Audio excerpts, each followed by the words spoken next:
El Govern de la Generalitat ha presentat el Pla de Facilitació de l'Activitat Econòmica 2025-2028, una estratègia per agilitzar i facilitar tràmits entre les administracions públiques i les empreses i accelerar nous projectes empresarials. L'objectiu és avançar cap a una administració més digital i eficient, amb tràmits més ràpids i senzills i garantir la interoperabilitat i la reutilització de dades entre administracions, així com millorar la comunicació entre empreses i professionals.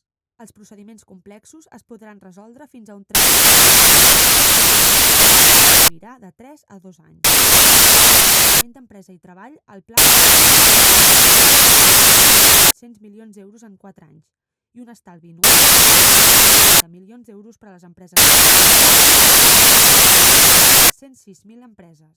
Es tracta, doncs, d'una aposta per impulsar la competitivitat del teixit productiu del país i modernitzar la gestió pública. Amb la finestreta única empresarial, Catalunya consolida un model més àgil.